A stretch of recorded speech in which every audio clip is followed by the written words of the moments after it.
اب سجدہ تلاوت کرنا یاد رکھیے یہ سنت ہے، راجح قول اس معاملے میں یہی ہے، سوائے امام ابو حنیفہ رحمہ اللہ کے، انہوں نے اس مسئلے میں اختلاف کیا اور کہا کہ یہ واجب ہے۔ باقی تمام ائمہ کے اقوال کے مطابق سجدہ تلاوت یہ یاد رکھیے سنت ہے، اور راجح چیز یہی ہے کہ یہ اس کا کرنا سنت ہے، سوائے امام ابو حنیفہ رحمہ اللہ کے اختلاف کے کہ انہوں نے کہا کہ یہ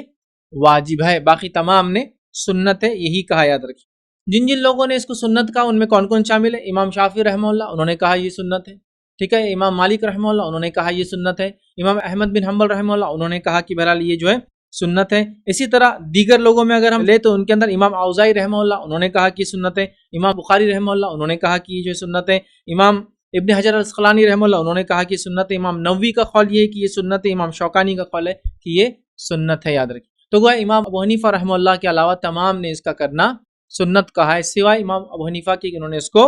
واجب قرار دیا ہے۔ یاد رکھیے باقی کسی نے، امام بخاری نے تو باب باندھ دیا کہ سجدہ تلاوت کا کرنا سنت ہے، انہوں نے ایک چیپٹر ہی اپنی کتاب میں اس طرح سے حدیث کے اس میں باندھا ہے۔ یاد رکھیے ٹھیک ہے۔ اب سجدہ تلاوت سنت ہے جو میں کہہ رہا ہوں یا جو ائمہ کے اقوال ہیں وہ کیوں کہے وہ ہم دیکھتے ہیں کچھ دلائل کی روشنی کے اندر۔ آئیے، عمر ابن خطاب رضی اللہ عنہ کا دور زمانہ ہے اور روایت کے الفاظ اس طرح سے کہ عمر ابن خطاب نے جمعے کے دن منبر پر سورہ النحل کی آیت پڑھی اور سجدے کا جب مقام آیا، مطلب سورہ نحل کی آپ نے تلاوت کی، جب سجدے کا مقام آیا اور یہ آیت جب آپ نے پڑھی وَلِلَّهِ يَسْجُدُ مَا فِي السَّمَاوَاتِ وَمَا فِي الْأَرْضِ کہ اللہ کے لیے ہی تمام چیزیں سجدہ کرتی جو کچھ آسمان اور زمین میں۔ جب یہ آیت پڑھی، سورہ نحل کی آیت ہے، اور اس پر پہنچے تو منبر سے اترے، سجدہ کیا اور لوگوں نے بھی آپ کے ساتھ سجدہ کیا۔ دوسرے جمعہ کو پھر یہی صورت پڑھی، جب اس آیت پر پھر سے پہنچے تو فرمانے لگے اور کہا لوگو ہم آیت سجدہ تلاوت کرتے ہیں تو جو شخص سجدہ کر لے اس نے درست اور اچھا عمل کیا، اور جس نے سجدہ تلاوت نہیں کیا اس پر کوئی گناہ نہیں ہے۔ عمر ابن خطاب رضی اللہ عنہ کیا کریں کہ لوگوں ایک ہی صورت پڑھی، وہی آیت پڑھی، پہلے جمعہ سجدہ کیا، اگلے جمعہ نہیں کیا، اور کہا لوگوں میں نے سجدہ تلاوت والی آیتیں پڑھی، ٹھیک ہے، آیت سجدہ پڑھی اور سجدہ تلاوت پچھلی بار کیا تھا، آج میں نہیں کر رہا ہوں، اور پھر فرمایا جو یہ کرے وہ اچھا کرتا ہے، جو نہ کرے اس پر کوئی گناہ نہیں۔ نافع رحمۃ اللہ فرماتے ہیں کہ عبداللہ ابن عمر رضی اللہ عنہ سے یہ بھی نقل کیا ہے کہ اللہ نے سجدہ تلاوت کو فرض نہیں کیا بلکہ ہماری خوشی پر رکھا ہے۔ عمر رضی اللہ عنہ کا یہ قول جو ہے ان کے بیٹے نقل کرتے ہیں کہ ایک بار یہ بھی انہوں نے کہا کہ ہم پر یہ فرض نہیں ہے، یہ ہماری خوشی پر اللہ نے رکھا ہے، اللہ ہم کرنا چاہے تو کریں، نہ کرنا چاہے تو ہم نہیں کر سکتے۔ اسی حدیث کی بنیاد پر اکثر علماء نے اس کو سنت قرار دیا ہے، واجب قرار نہیں دیا ہے۔ ایک اور روایت ہے، یہ بخاری کی روایت تھی جو میں نے اوپر رکھی، ایک اور روایت ہے، اس روایت کے الفاظ دیکھیے کیسے۔ ایک روایت میں یہ الفاظ ہے عمر ابن خطاب نے جمعے کے دن منبر پہ آیت سجدہ پڑھی اور پھر اس کے بعد تلاوت کی، مطلب آیت سجدہ کی تلاوت کی، آپ منبر سے اترے، سجدہ کیا، لوگوں نے بھی آپ کے ساتھ سجدہ کیا۔ آئندہ جمعے میں بھی آپ نے آیت سجدہ تلاوت کی،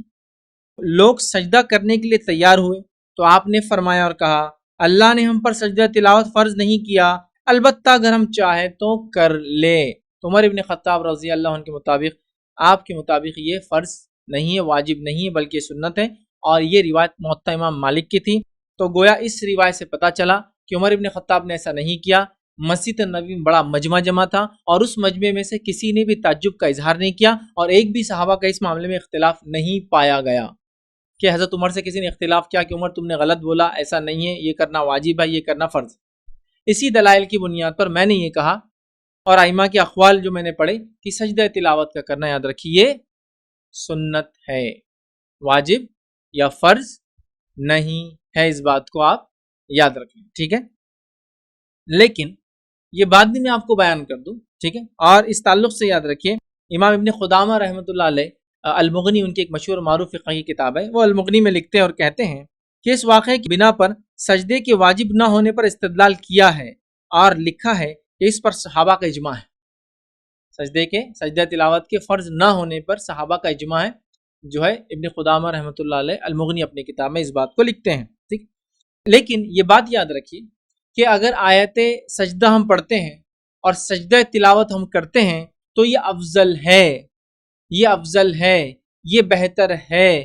ٹھیک ہے، یہ نبی اکرم صلی اللہ علیہ وسلم کا طریقہ ہے، یہ صحابہ کا طریقہ ہے، لیکن کوئی کسی وجہ سے بھول جاتا ہے، چھوڑ دیتا ہے، تو اس کی پکڑ بھی نہیں ہے، یہ بات بھی ہمارے ذہن میں ہونا چاہیے۔ تو میں یہ نہیں کہنا چاہ رہا ہوں کہ آپ چھوڑ دے چونکہ سنت ہے، کریے، چونکہ سنتوں کو تو ظاہر سی بات ہم کو تھامنا ہے، لیکن مسئلہ یہ آتا ہے کیا یہ نہ کرنے پہ گناہ ملیں گا؟ تو نہیں، گناہ تو نہیں ملیں گا، کرنے پر اس کا اجر اور ثواب ملیں گا، اور کرنا چاہیے۔ نبی اکرم صلی اللہ علیہ وسلم نے ہمیشہ کیا، صحابہ نے ہمیشہ کیا، الا یہ کہ بتانے کے لیے آپ نے ایک مرتبہ نہیں کیا تھا، ایسا واقعہ بھی انشاءاللہ آگے میں اس واقعے کو بھی آپ کے سامنے رکھوں گا، ٹھیک ہے۔ تو بہرحال پتہ چلا کہ یہ سنت ہے، فرض ہمارے لیے نہیں ہے۔ آئیے زید بن ثابت رضی اللہ عنہ کا ایک واقعہ سنتے ہی، صحیح بخاری کا واقعہ ہے کہ میں نے اللہ کے رسول صلی اللہ علیہ وسلم کے سامنے سورہ نجم کی تلاوت کی، مگر آپ نے اس میں سجدہ نہیں کیا۔ سورہ نجم کی تلاوت نبی اکرم صلی اللہ علیہ وسلم کے سامنے ہوئی، جس کے اندر سجدہ ہے، یاد رکھیے، تلاوت کا، لیکن آپ نے وہ سجدہ نہیں کیا، اور وہ فرماتے میں نے بھی وہ سجدہ نہیں کیا۔ تو اس سے پتہ چلا اس کا کرنا سنت ہے، یاد رکھیے۔ امام ترمذی رحمہ اللہ فرماتے کہتے ہیں بعض علماء کا کہنا ہے کہ اگر سجدہ تلاوت واجب ہوتا تو نبی اکرم صلی اللہ علیہ وسلم زید بن ثابت رضی اللہ عنہ سے سجدہ کرواتے اور خود بھی کرتے۔ اس سے معلوم ہوا کہ ترک سجدہ بھی جائز ہے۔ بعض نے یہ کہا ہے کہ اگر پڑھنے والا سجدہ نہ کرے تو سامع پر بھی واجب نہیں۔ کچھ نے یہ بھی کہا کہ اگر پڑھنے والا، تلاوت کرنے والا سجدہ نہ کرے تو سننے والے پہ بھی واجب نہیں ہے۔ امام ترمذی نے اس حدیث کے اوپر اپنا قول رکھا ہے، اپنی رائے رکھی ہے۔ تو پتہ چلا یہ سنت ہے، واجب نہیں ہے، لیکن میں یہی کہوں گا کرنا چاہیے، ہمیشہ کرنا چاہیے، لیکن کچھ وجوہات سے چھوٹ جائے تو انشاءاللہ اس کو مسئلہ نہیں۔ جیسا کہ آپ سفر کر رہے ہیں، بہت کنجسٹڈ اس میں ہے، لیکن آپ تلاوت کرتے بیٹھے ہیں، یا فلائٹ میں ٹریول کر رہے ہیں، اب ظاہر سی بات ہے وہاں ممکن نہیں اتنی پبلک کو ہٹا کے آپ بولیں گے مجھے سجدہ کرنا ہے، کوئی آپ کو جگہ نہیں دیں گا، تو آپ اس کو چھوڑ دیں تو آپ پہ کوئی گناہ بھی انشاءاللہ عزیز نہیں ہے۔ اس بات کو بھی ہم یاد رکھیں۔